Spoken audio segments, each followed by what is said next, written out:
Bismillahirrahmanirrahim. Assalamualaikum warahmatullahi wabarakatuh. Saya Taragani dan selamat datang di Fit and Eat. Di sini kita akan ngobrol banyak tentang workout, diet dan juga seputar dunia kuliner biar balance teman-teman. Dan siapa bilang kalau badan proporsional hidup saat itu nggak bisa makan enak? Itu cuman mitos. Dan ini adalah video lanjutan dari part satunya ngerakit sepeda dengan budget minimal dan hasilnya maksimal, insya Allah.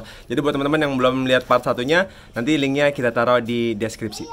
Oke, di video part 2 ini singkat aja teman-teman, saya mau kasih 3 tips nih dari apa yang saya alami merakit sepeda. Ternyata ada beberapa hal yang harus diperhatikan sehingga budget kita tidak membengkak.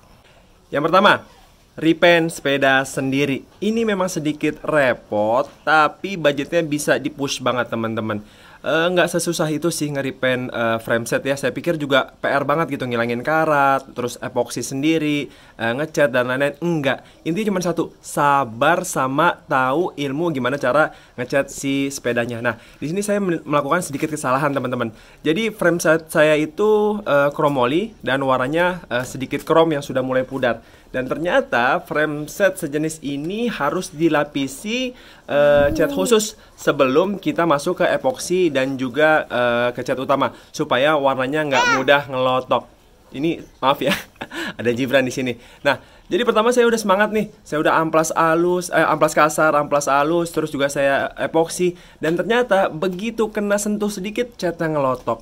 Jadi saya kerja 2 kali, saya amplas ulang dan buat ngecat sepeda atau ngecat motor dan lain-lainnya, ngamplas itu merupakan pekerjaan yang paling berat. Jadi teman-teman yang mau ngecat part sepedanya yang basicnya warna chrome itu harus dicat dulu nih pakai namanya metal primer. Nah kebetulan waktu itu saya pernah ngecat motor dan saya masih punya plastik primer. Itu juga bisa, tapi tidak sekuat metal primer. Jadi kalau misalkan teman-teman belum punya catnya, beli yang metal primer.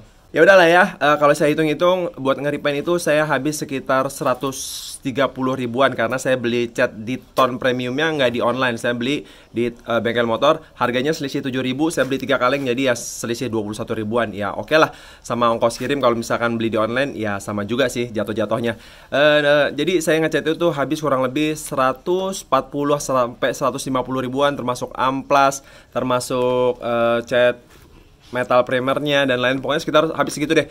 Kita bisa hemat sekitar 350 ribuan. Kalau misalkan kita cat di bengkel, saya tanya sepeda itu minimal 500 ribu. Ini dia hasilnya teman-teman. Buat pengalaman pertama ngecat sepeda, saya udah pernah ngecat motor, ya cukup oke lah. Dan ini nggak gampang rontok sih, saya udah coba beberapa kali kelet gitu, lumayan aman gitu. Tapi memang perawatannya lebih sensitif ketimbang kita ngecat di sepeda yang basic warnanya itu bukan chrome. Nah itu yang pertama masalah ngecat, jadi mesti diperhatikan teman-teman ya. Semangat, sabar, dan yang terpenting kalau kita ngecat pakai Pilox ya, ada 3 sih yang so far ini paling bagus di ton premium, Samurai, sama satu lagi juga yang rekomendasi tuh saya lupa namanya, tapi hasilnya kurang lebih sama sih. Yang penting sabar dan ada matahari. Nah ini nih, saya termasuk orang yang gak sabar pas ngecat, jadi pengennya buru-buru jadi.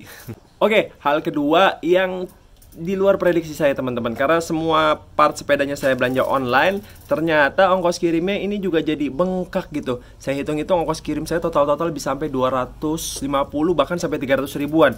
Terus juga ada yang karena partnya banyak, mungkin udah ngantuk, saya mau pesen seat post 25,4, malah yang saya pesen seat post untuk ukuran 27. Ya akhirnya bisa ditukar juga.